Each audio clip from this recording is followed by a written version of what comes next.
You're listening to TFM. Want to join in the conversation and share your thoughts on this episode? Join the Babel Conference, our listeners' discussion group on Facebook. Just type BABEL into the Facebook search field, and we look forward to seeing you there.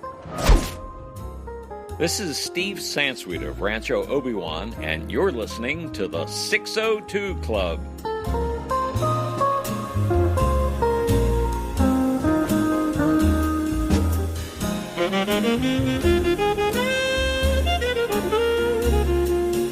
Welcome to TFM's local watering hole, and we're just so excited to be here tonight in the 602 Club. And I'm just one of the hosts here, Matthew Rushing, and of course, with me as she is every... Wait, are you future you, or are you just you, Christy? Oh, it's me. Oh, okay, good. Yeah. I couldn't tell, I didn't know if I was dealing with a future version of you, or... Oh, no, she's goodness. going to look a lot older because, that's 30 years from now. Oh, that's true. Are you saying that in 30 years you're not going to look as good as you do now? No. Of course not. I'm going to look exactly the same.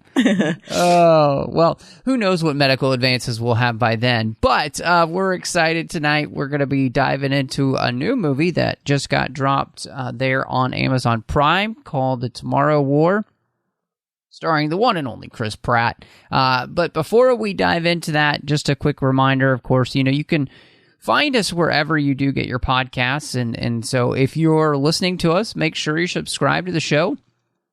That way you get the show as soon as it drops. And of course, if you happen to be in the Apple system, we would love for you to give us a star rating review over there on Apple Podcasts or iTunes or whatever they're calling it these days. Of course, you can find us on Twitter at the 602 Club. We're on Instagram at 602 Club TFM, so make sure you're following us in both of those places.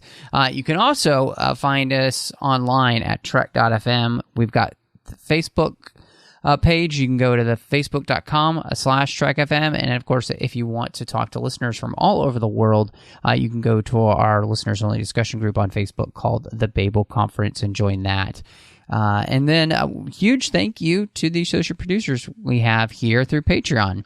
Ken Tripp, Davis Grayson, Ryan Millette, Daniel Noah. Do really want to say a huge thank you to them for making sure that everything we do here on the network keeps coming to you each and every week. And of course, it's a lot of money to put on a network of this size. So if you like what we do and you want to make sure it keeps coming to you, go to patreon.com/trekfm and see how you can be part of the team. So, Christy, before we got into anything about the movie, I just wanted to know, getting into this one, is this a movie that you had heard of at all before I put it on the 602 Club schedule? And were in any way excited about it all? No, that was the weird thing about this one. It kind of snuck up on me. I think that I happened to see it a day or two ago when it initially came out on Amazon Prime, because I watch other stuff on our Prime app. Right. But I would have liked to have seen more advertising for it, because just being, geek-related time travel subject matter and having Chris Pratt, it already would have hooked me in to watch it. So I kind of wish they had done more marketing. Yeah, this is it is one of those things where it's really interesting because it's a movie that, was meant to come out in the theater. And of course, with everything that happened with COVID, it got sold to Amazon and became another one of those films that, just kind of would never see the light of day when it came to the theater. And so, I would have liked to have, I did see some marketing for it in places. I feel like been watching, this has kind of been a summer of soccer. There's been a bunch of tournaments that have been going on, and I feel like I've seen, advertising for it there. Okay. But in all honesty, and I've seen some online with Chris Pratt promoting it on Instagram or Twitter and those kind of things. But yeah, I am kind of with you. I do feel like this is kind of a movie where, obviously Paramount sold it to Amazon. And so, they got their money. that way. And, it was really up to Amazon to make this something that people, wanted to go see. And so, and log in to see. So, yeah, I wish that it had been one of those things where you had, even more word of mouth and everything for, in the sense of, the only other thing I did see was the other day, they were doing, I think, the premiere somewhere, and they had, all the cast there, and I saw that. I think it was on Instagram as well. So they had done some of that, but yeah, I mean, I think it's a movie to which, which happened with a lot of movies, is that, studios weren't really keen to like try and put something in the theater at this point, and they just wanted to try and make some money back on their film. And, so this is another one of those casualties of COVID in that way, which is, kind of sad because, I mean, in all honesty, even just coming into this, it's one of those things where I feel like it's been a while since we've had kind of a high concept type of movie like this with sci-fi, with the idea of like, like time travel and, kind of a hopefully a rip-run adventure with action adventure, aliens, and, all that kind of stuff. It just feels like it's been a while since we've had a movie like this in the first place. And I don't know. Let me ask you this before we, like, not to give anything away about how we feel about the movie, but, I mean, do you feel like this might have been something that people would have actually gone to see in the theaters if it had come out, especially, say, over the 4th of July weekend? Yeah, I do. I mean, especially since, the subject matter has to do with saving mankind. It's something that you could kind of tie into as well with, American Independence Day, similar to the way they did Independence Day, the movie back in the day. So, yeah, I think because they had Chris Pratt and because of the subject matter that it would have brought people to the theater. I mean, I tend to agree with you. I think that it's a movie to which I think was a little bit short-sighted for them to not put into the theater. There hasn't been a ton of stuff in the first place out right now anyway. I mean, and, in many ways, F9 is excited about that. They're, making money this weekend because nobody else had anything else to see than like the second Boss Baby movie, in which, unless you have kids, you're not going to be going to see that, so no. This would have just added another film for people to go see. And so, yeah, it's just really interesting, everything that's happened. We've had a lot of films just, unfortunately, have to deal with the ramifications of COVID, and they were hit hard. Films more than just about anything else when it and it feels like in media were really hit hard. So yeah, a movie like this, just its only life is on Amazon. So I guess coming into the film and seeing if it has a second life, This movie is, we mentioned, it's all about time travel. And so, and of course, we've seen time travel in so many movies at this point. So with that being such a prominent thing in this film, how do you feel like this movie handled that? I think that they did a good job with it because they kept it simple and had that scene where they explain exactly what they're doing, where they say, we have a very duct taped together situation with creating the wormhole in the first place. So they also are letting you know they created it and it's not like an anomaly out of nowhere. Right. And they say, we can only go from our time to your time or vice versa. Right. So they clear up anything about alternate timelines. Speaking of Loki happening right now. Yeah. I think that helped a lot. How did it work for you? It's interesting that you say that because I do think that this was a pretty smart use of time travel in that sense. I thought that like you said, they don't overcomplicate things. They do explain it well in the sense that it's a linear time progression, and they can't just go to any time. Like they're hooked to this time, and it time moves with them, and that's why you have the 7-day windows. I think it was that people have their deployment, and then they get to come back, as if they're alive. And the other thing about it too is that it does fit nicely in the sense that that future is coming back to the past, almost Terminator type of rules, where you're coming back to the past to try and change something in the past to affect the future, which is very classic Star Trek time travel, and that so many people are used to. So it's not difficult to understand in that sense either.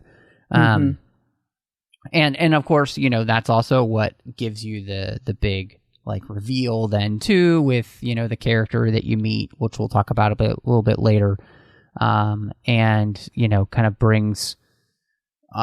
makes that possible, right? Because we're not branching into alternate timelines or anything like that. No, this was a specific future that is fixed in its point, and so I think they do a great job in that. And in all honesty, I think the most interesting thing that I kind of found about it is it felt like that Independence Day and the movie Aliens and Interstellar all kind of had a baby when it came to kind of what they're doing, with the time travel. And yet it was less complicated than something like Interstellar, for sure, because again, we have some of those same things happening, like where we have to, our future selves are reaching back to our past selves to help save the world, the universe. So and again, I just think that's one of the things the movie does pretty decently, is that it doesn't overcomplicate itself where it could have, and really made it frustrating to anyone in the audience where they're like, I don't really understand this. So it took me a minute to kind of get what rules they were going for, and then once I did, it was pretty easy to understand. Well, and I'm wondering too how you noticed, it or what you thought of it not being too far into the future. So the future that they're talking about is believable, that, in this amount of time, that's going to get to that point of severity. And then also not having future versions of themselves coming back to warn the same person. No, I got to say, I think, it was really interesting, the whole idea of that. They're looking for the reason the people they choose that go to the future are people that are dead in the future. So they've also created this rule basically in the time travel that if you went to the future and you met yourself, you could create some kind of paradox, right? Exactly. So they're playing by those rules too. And again, it's kind of more in the frame of a classic Star Trek type of thought process that could happen, or even Back to the Future rules really as well. And so, I think I liked that, I did think that it only being 30 years in the future was not a bad idea. It was interesting that in that 30 years, we'd been able to figure out some sort of wormhole technology. That's a little bit of a stretch, but it's also a sci-fi movie, so it's like, you just let that go. I don't really have an issue with that. But it also helped in the sense that, you could kind of believe any of the technological advances for the most part. I mean, other than the wormhole machine too. So did you feel like it worked for you as well? Did you feel like they made a good choice, or do you feel like maybe they should have gone further into the future? No, I think it was a good choice doing that short of an amount of time, but it wasn't too short and it wasn't too long. And, I think that it benefited them, like you were saying, with the technology standpoint. I think we do just kind of take it with a grain of salt that we're on board with the wormhole technology. But I like that they added the armband to, implant into you and only identify with your genetic signature. Right. And that was still believable because, we've kind of got that technology now with like microchipping pets. Mm-hmm. Sure. Yeah, no, that's really, and I was just thinking as we were talking about this idea of like, why wouldn't they, why would it be 30 years? And in many ways, I was thinking, if you say that you're from 200 years into the future, right? Isn't it easier for people to like kind of say no to that? But when it's 30 years, I mean, most of the people that are on the planet, majority of them are going to be alive in 30 years. So absolutely. So, and I think that plays in well then with the whole idea of like not sacrificing the future, because I was really interested in the way this movie had some really interesting things to say, I thought. And one of them is, we see people as this process continues to get more and more frustrated with the war effort because they don't seem to be making any progress that they can understand or feel. And people start protesting the idea that we're at war in the future in the first place and wanting it to stop. And I was thinking that this really, it got to the idea of being really short-sighted. Because by the movie being only 30 years in the future, we're talking about basically the next generation and what they'll experience. And I was just really struck by how this movie seemed to be saying in subtle and not so subtle ways, what we do here and now has an impact in the future. And if we're not willing to fight for the future, maybe by sacrificing now for what'll be better then, the world could be an awful place. And this really puts that into perspective, obviously, because, we literally have aliens in the future. But I was just thinking about the ways in which our society is mortgaging the future for now. And, especially like financially, we're saddling our children with all kinds of crises for short-term benefits because we can't think long-term. And this movie really kind of puts that into perspective. Yeah, I think that's an excellent point. It really shows that what we do right now matters. It's similar to the way that the movie WALL-E talks about how we need to think about trash. The more trash and not recycling we create now, the worse it's going to be for our future generations. And I did think some of this movie also leaned a little bit into the concept of global warming. Sure, yeah.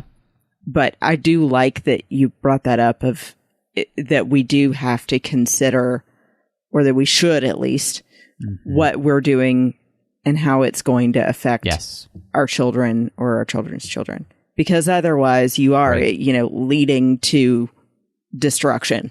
Yep. I mean, 100%. I think you're absolutely right. And I don't have a problem with them leaning into the idea of, us taking care of the planet. The idea is the planet warming. What should we be doing on that? Again, all of these are questions to which we need to be asking ourselves. And it really does come down to, to not sacrifice the future, we have to be willing to sacrifice now for long-term benefits. It's the same way in which, legitimately, it's the same principle of like why people create 401ks, right? We're sacrificing now so that we can create for ourselves a future. And, I think this movie definitely puts that into perspective. I think it's a good perspective. for us to be thinking about, like, what are we doing now that is harming what's to come? And I especially think that this movie, because of the relationship that we end up between Chris Pratt's character Dan and his daughter, I think that again puts it into perspective as well, right? Because the life that he led and the life he leads affects who she became, right? Mm-hmm. And so I really appreciate the fact that we bring it home by making it really personal with the characters, that this is something to which is on a micro and a macro scale. Yes. Yeah, because you have to think about your own life and how that can cause a ripple effect into other things. And then you also have to look at the big picture, like you're saying, of how everything that we do as a society then causes either things to become better in the future or worse. And I do think that it was nice to have that idea of he and his daughter, it really leaning into what matters in your life. And that, you can't just constantly be working yourself to death or feeling like you've never actually made it in life and let your life pass you by. Right. Because then he realizes that's what happens with her when he meets her in the future, is that he was living his life for always trying to achieve more in his career and feeling like he individually never did enough, and taking for granted his wife and his daughter growing up and then got in a car accident. Yep. I like that you bring that up, because, the whole idea of the life that you lead and what it is that really matters in that life is quite fascinating. Because like you said, Chris Pratt's character Dan is somebody who's legitimately always, he is thinking that he is not good enough because he's not doing enough. He's not the one that's getting chosen for the big projects, the big science projects. And I think we absolutely see that what he does learn is that all of those things are not bad, right? Like, one of the things we kind of get in this movie is a wonderful reminder that true science is good. True science has the ability to help and to save us. But that's not the only thing, right? Because the way we raise our children, and the way we take care of our families and prepare with the next generation for what's to come also can save us. And Dan only focusing on one of those things almost misses the opportunity to help save the world, right? And what I love is that when he gets back from the future, it is his wife and his daughter and those kids in his classroom that help him save the world, right? Yep. So again, the movie is not just telling us things, it's literally showing it to us what's important. And I think that's great. And that, at the end of the day, it's the people that we connect with and, our family and things like that make life worth living. And that can work together to change everything in life. That, yes, we have to have jobs and, feel like we're contributing to society, but that's not the most important thing. Yeah, absolutely. Well, and we can't take life for granted. Like, the most important things in life are not achievements. Yeah.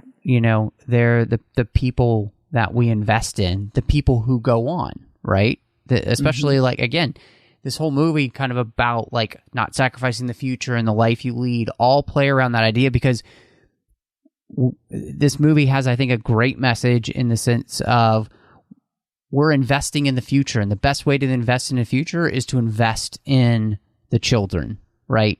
The ones we teach in our schools, the ones we're raising in our homes. And if we do that well, we place the world in good hands. If we don't do that well, we could screw ourselves, you know? And I think that's definitely a message of this. So, yeah, you hit the nail on the head. Thank you for putting that all together into one simple sentence. No, I think it's funny because as we've been talking about it, like a lot of the stuff has been coalescing to me and just like the ways in which it connects. And so I think that's neat, and which, you know, makes it a better movie in the end, too, that a lot of these themes are interconnected through what they're doing. So I think that's great.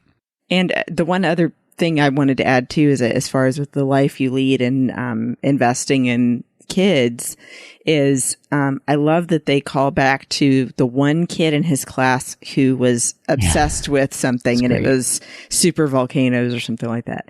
And they're showing that that one kid in your class that everyone might think is a little too into school or is a little weird or whatever may be the kid that is smarter than all of us.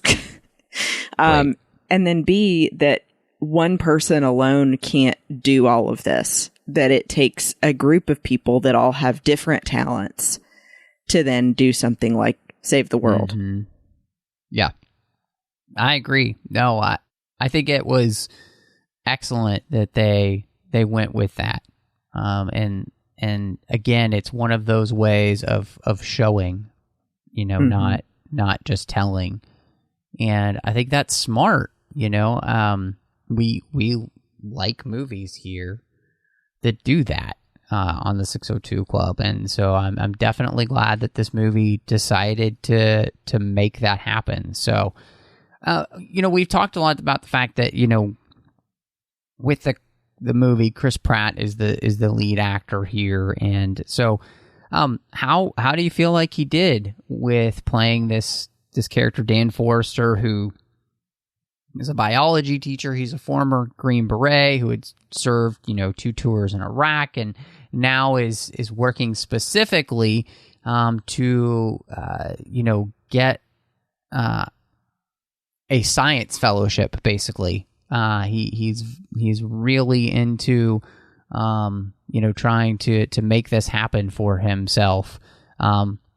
One, he's a science teacher, he's a biology teacher, he understands the importance of science, but he's also somebody who wants to be a part of that as well. Yeah, I think that a couple of things could have maybe explained his motivations better with the writing at the beginning of his story, but I think that all of it, as far as Chris Pratt's performance, was great. I think that also because we now know in real life he is a father, that you can see him bringing that into this role of playing a father on screen. And I think he does a really great job, and especially of showing the emotion that he's dealing with in the beginning, not really connecting with his daughter as much. You know, you can tell he loves her and that they are close, but that he's always got this other thing that matters to him a little bit more, and he's overlooking her. And then I love that he has those moments in the future where his older daughter is trying to tell him, no, you stay in the helicopter, or no, you have to go back with the vial now without me. And both times he says, you're my daughter. I'm not just going to leave you to get eaten. I can't do that. So, you know, it showing him and us as the audience that she is the thing that matters. And that when he has to make a decision that he is going to choose her, but that she teaches him how to be a better person and then how to go back and have a second chance. And I like how that whole thing of second chances wraps in. Yeah, you know, I was talking to somebody about this, and a friend of mine, and, you know, they were mentioning Chris Pratt and how sometimes it's difficult for them because they kind of feel like he plays much the same character in every movie. And I said, and I told him that one of the things about this movie was that I felt like this was not just Chris Pratt being, Chris Pratt that we know from, Parks and Rec or, of course, Guardians of the Galaxy, exactly. That this was a different side of Chris Pratt. This was, and I definitely agree with you, it was the father. And I think a lot of his instincts now with being a dad come out in this film. Yeah, I think the classroom scenes where, he plays the teacher who can understand these kids are not into what's going on, especially with what's happened. And of course, we see him then in those scenes when he's playing with Yvonne, who's playing his older daughter in the future. I actually felt like you could see the fatherliness coming out in those scenes, which is more difficult to do, I would think, to kind of treat somebody who's basically your same age as your kid. And I think, Chris Pratt did a very good job, and I think he does a good job with carrying the movie. I do think, and you mentioned that the movie could have done maybe something to introduce him as the character and who he was. They start the movie off by placing you in the future immediately, but maybe it might have been better to start the movie with a flashback of him in Iraq, and maybe having him wake up or something. Is it a dream? Something along those lines might have been nice, I think, maybe to give us a little bit more of an insight into him as a character, because I didn't really feel like the way that they start the movie with him in the future was necessary.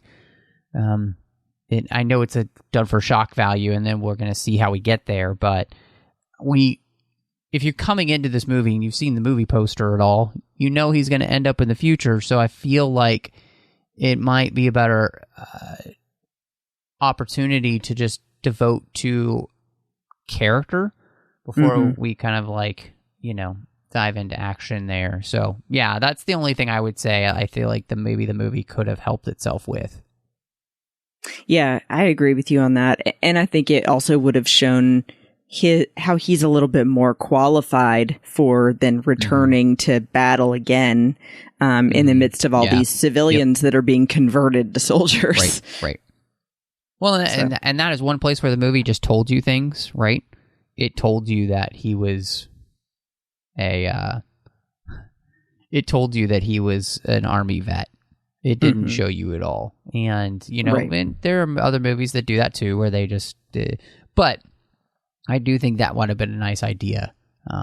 So Yvonne Strahovski, which, I've been a huge fan of her since Chuck. So, it was nice to have Sarah Walker on the job here, playing Colonel Murray Forrester and, their daughter as an adult. I thought she did great. The only thing I think I would have wanted more of is just more of her in general, or more time. But I really enjoyed the way in which, she challenged her dad's preconceptions about himself. And, I thought all of her scenes like that were really good. So, I mean, I honestly don't take that I don't have a lot to say about her to be a bad thing, because I think she was great. That's good to hear. I think I felt the same as you as far as her challenging Chris Pratt's character as well, because I like that she is the big reveal, like you were saying before, and then also that she makes him think twice about how he's living his life in the present. And I like that they have this unexpected nature to their dialogue between each other. When she does actually talk about how he dies, you don't necessarily see that coming. You wonder, if they're just going to continue to keep that a secret. And then I just, as a character moment for her that I really loved, I love when she has the female alien in the lab and he says, "Are you sure it's safe to get that close?" And she's like, "Oh, of course it's not." Yeah. Yeah. It's definitely that was not. great. So, yeah, I thought she was great too.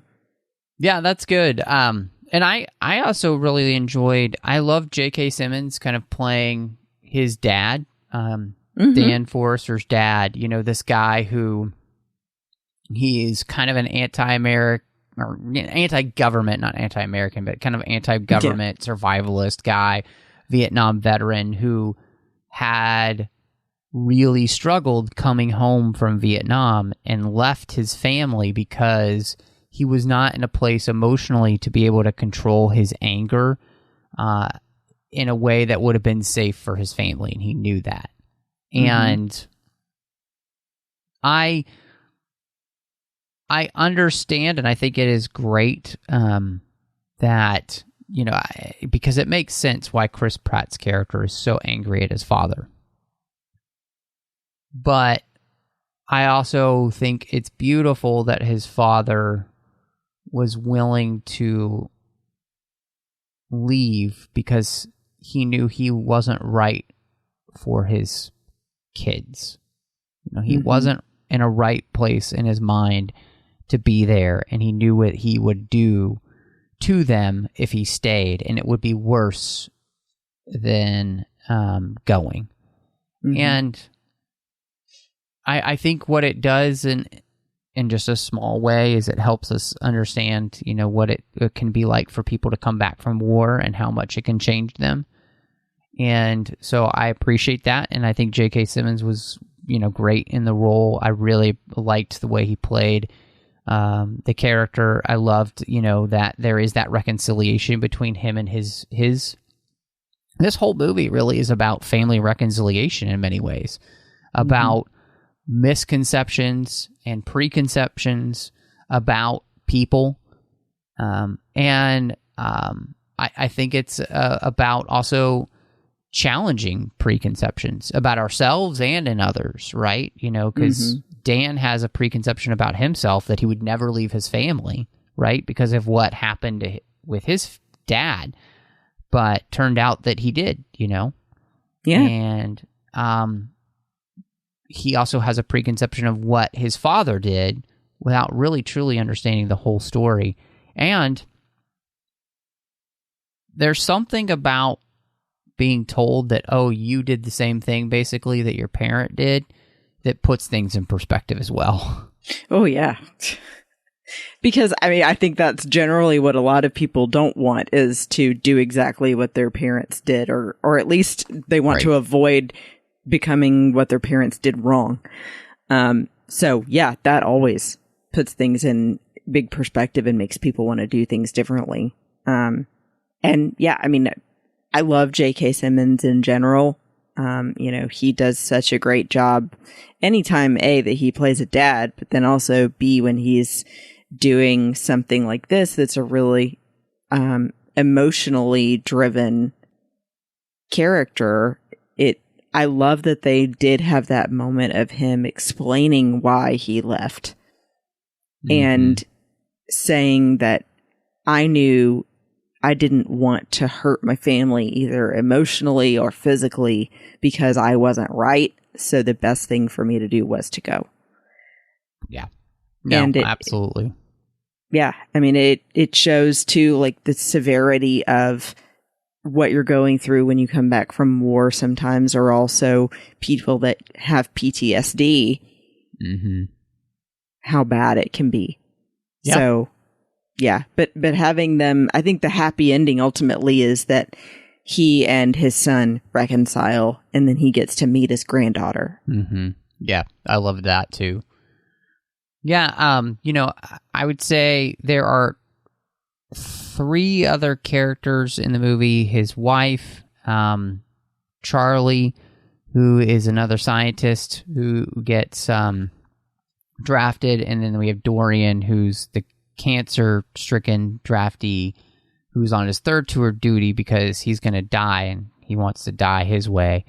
And all of these characters kind of have less screen time than any of the others, but I liked them all. And I felt like, especially Sam Richardson, who's playing Charlie, he was really funny without being too over the top.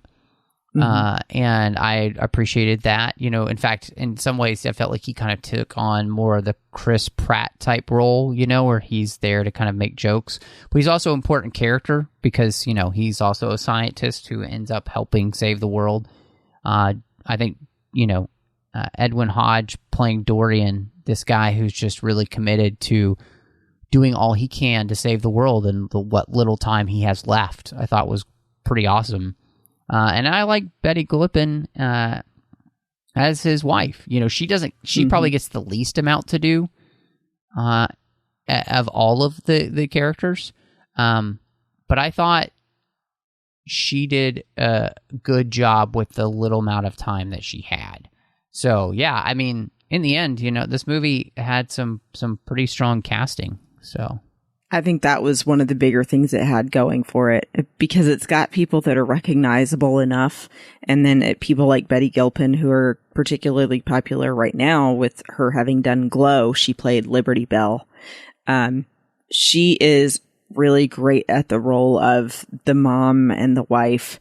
And I think that in this movie, she really gets across what they're going through as a mother and daughter, trying to get his attention all the time, Dan's attention. And then how they're able to reconcile when he comes back. Right. And that, I like when he initially gets the armband, that she's kind of the audience's eyes of saying, well, is there a way we can get out of this? Right. So, yeah, she did a great job. And then it really, to me, the person that stood out the most aside from Dan was Charlie. I mean, not Charlie, I'm sorry, Dorian. Right. Because you can completely understand how somebody would feel when they're told they have a terminal illness. And he said, I didn't want to just sit here and waste away at home. Right. I wanted to do something with the time I had left, and I wanted to die my way. And to do it in a way that feels more honorable, I guess, to him than just sitting at home. But I like that he and Dan play off of each other as sort of the optimist and the pessimist, or the hopeful person and the pessimist, because he specifically says, I didn't do this for anybody else. I just did this because I didn't want to die at home with cancer. So, you need to stop having hope that we're going to save the world, or that this is going to make things better, or that anything we're doing matters. Right. And I like that Dan is always the one saying, no, it does matter. Everything we do matters. Yeah, I mean, I think that's a good point, because one of the things that this movie does with that is that, especially with that character, is that we do see somebody who has kind of lost hope that anything does matter, and yet he's still acting as if it does, right?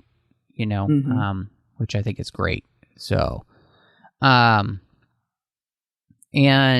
yeah, I liked all of those characters that I think they all did a great job. So we do have the aliens, which I obviously, because they play such a big role in this, I definitely thought it would be a smart idea for us to kind of talk about them. The white spikes, and what did you end up thinking of them with design and everything like that? Because, we've seen a ton of different types of aliens in movies.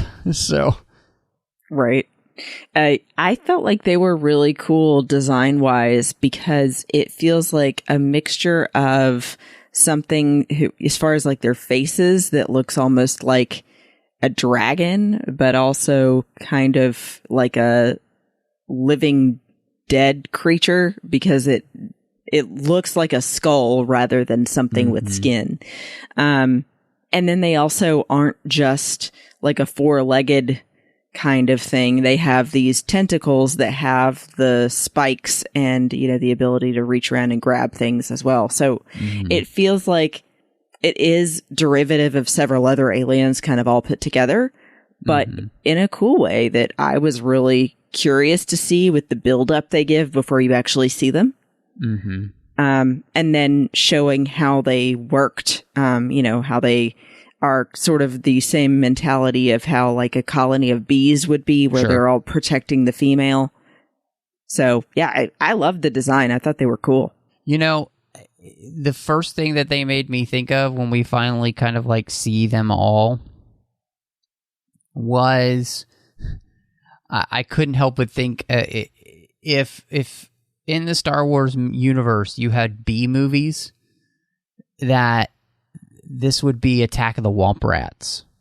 Because that's what they reminded me of. They kind of look like Womp Rats to you. Womp Rats, yes. That's funny. I thought that's exactly what they looked like. And so, but no, I didn't really have any problems or anything with the aliens themselves and the way that they look. I thought that it was, I thought they were well done.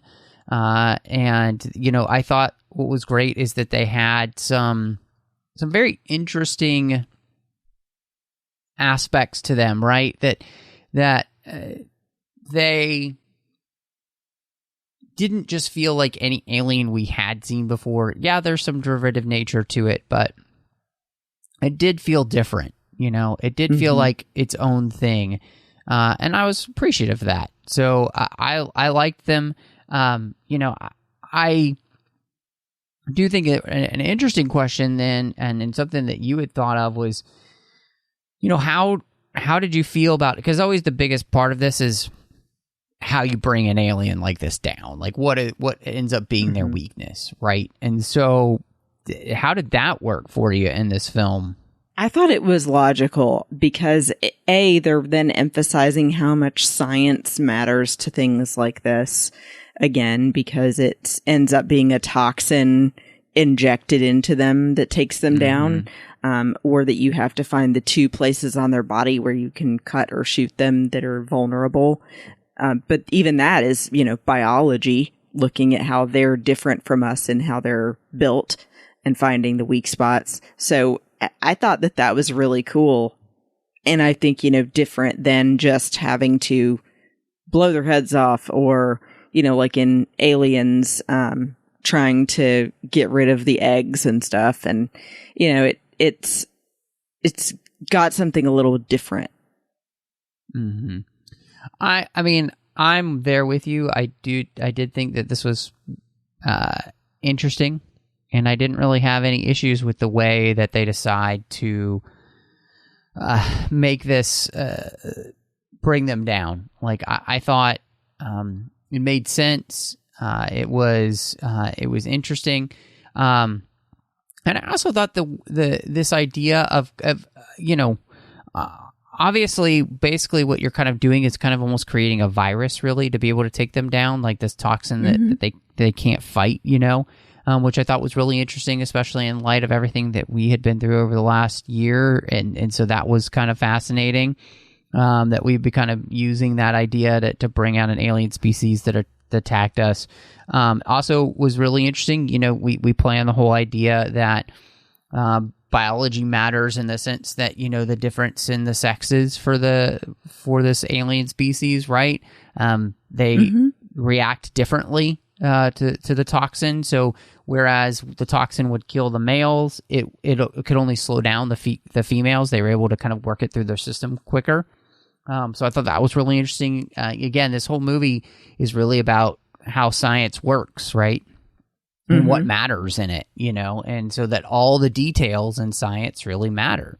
So I liked that. I thought it worked pretty well. So, lastly, I'm really interested just to kind of see where you are on this, and if it was something that jumped out to you at all, which was the soundtrack, because Lauren Balfe, who did the soundtrack for the last Mission Impossible movie, Mission Impossible Fallout, did this. And so I was wondering what you thought of it, or if it was something that, for you, since you don't always really pay attention to the soundtracks as much, did it stand out to you in any way? No. I mean, that was not that it was bad, but it was just very similar, I felt like, to other sci-fi movies. And that, did remind me of some of his previous work. So, it was fine, but it wasn't anything super memorable. I kind of wish there had been a recognizable regular theme, maybe for Dan or something. So, like I said, it was fine. Mm-hmm. What did you think? I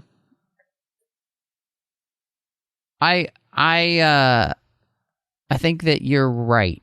I think that sadly, there was not a lot in this that really. The problem was, in all honesty, it just sounded too much like Mission Impossible. What he had done there. There are a lot of places where I felt like it seemed too familiar. Part of that was that it just sounded too much like what he'd done there. So, and then, like you said, having just rewatched Independence Day, because we just had Independence Day, and that's what you do as you watch that movie. That movie has a really good soundtrack with a great theme to it. And I think a movie like this could have benefited from having a nice theme that was something that was hummable, that you, when you heard it, you were like, oh, that's the theme to, the Tomorrow War. So I wish that had been the case. And I think you're absolutely right in kind of nailing the movie in the sense that, it does kind of sound generic action movie, sci-fi-ish thing. And that's not exciting, You do, put it this way, a great soundtrack can take a movie that is just average and make it above average very quickly, because it elevates everything. And this soundtrack doesn't elevate anything. That's the problem, is it doesn't elevate the movie and make you think of it in a different way at all. So yeah. Yep. My thoughts exactly. Well, so with that, where would you come down on your ratings for the Tomorrow War?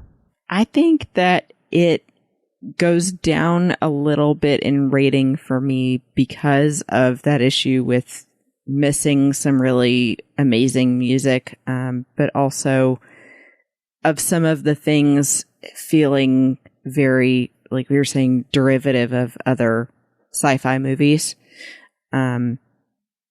I think that it needed a couple little tweaks that would have really taken it up a star for me. So I give it a 3.5 out of 5 toxin injections, because I just think that, like we were saying, that you could have shown more instead of using dialogue to tell about Dan's experience in the military. I think that there could have been more time for his daughter as an adult, for her character to spend time on screen. And then, like we were saying, I think that the music could have been a little better. So I enjoyed it, but I think that there could have been some tweaks to really elevate it.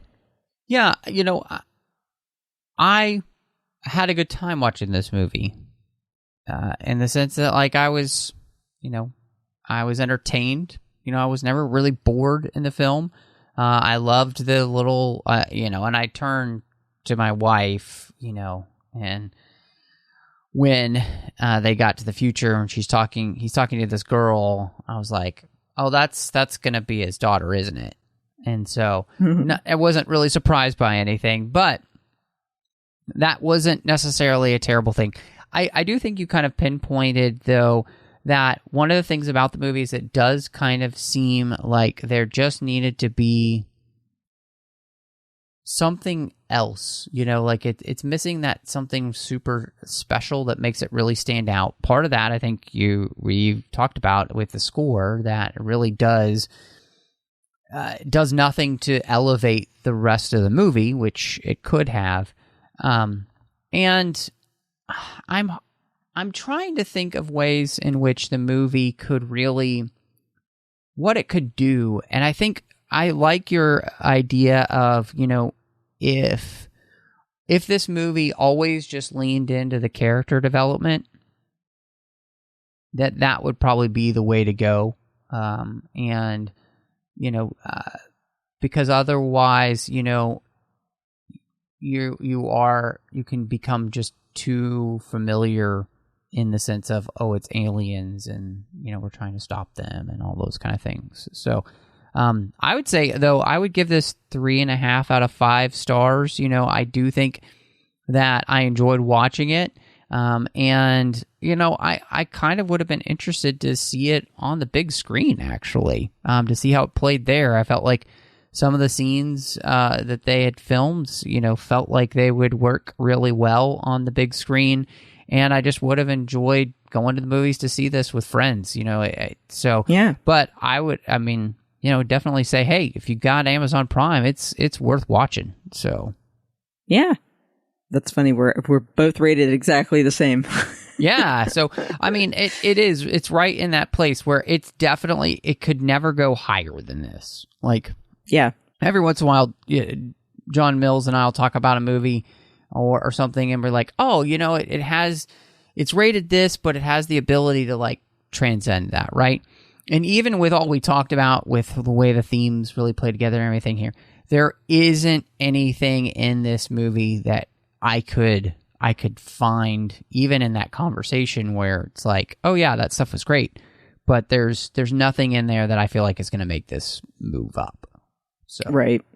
Well, I am really interested, though, to hear, Christy, what you will be recommending for everyone in our recommendation section.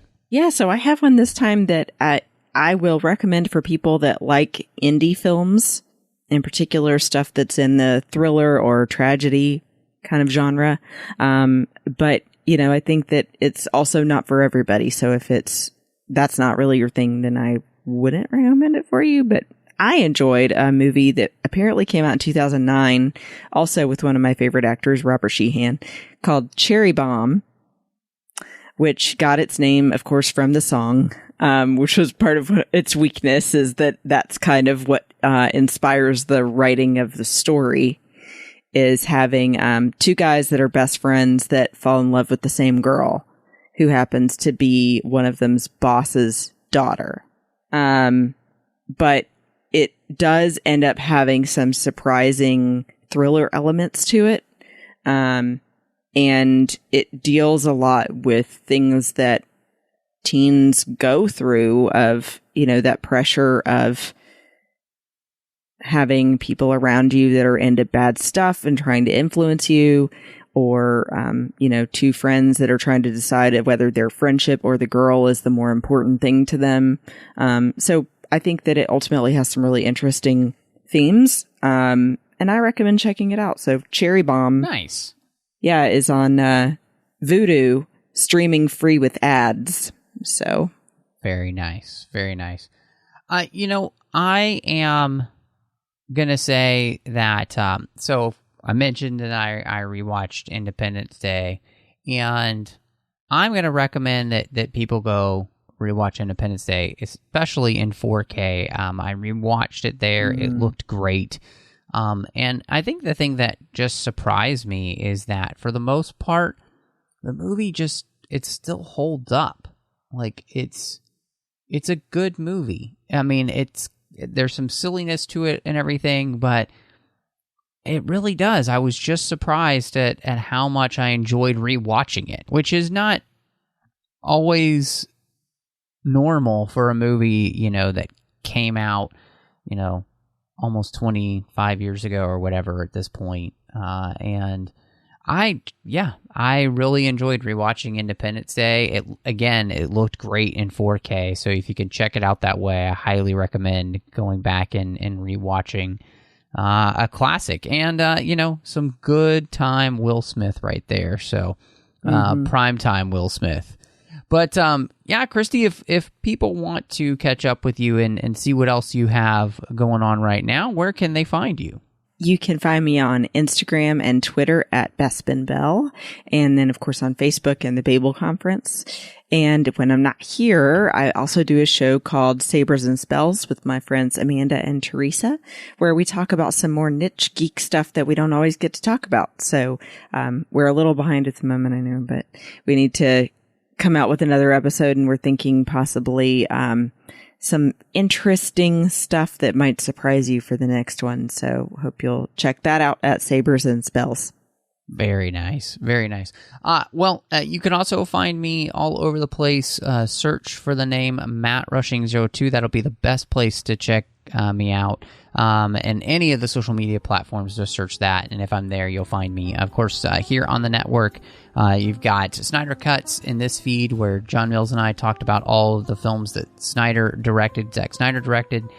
You can also, of course, find me over here doing Literary Treks in the Orb. Literary Treks about the books and the comics of Star Trek, and the Orb's about Star Trek Deep Space Nine. And then you can also find me over on the Nerd Party Network doing 2 shows. One is called Outpost. I did that with Drea Kaufman, and we talked through every single chapter of the Harry Potter series, one chapter at a time.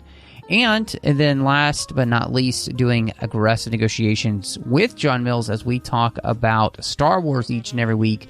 It's a fun show. We've got shows there about just about every single part of the Star Wars universe. So if you love Star Wars, that is the place to be. But thank you so much for joining us. And y'all come back now, you hear?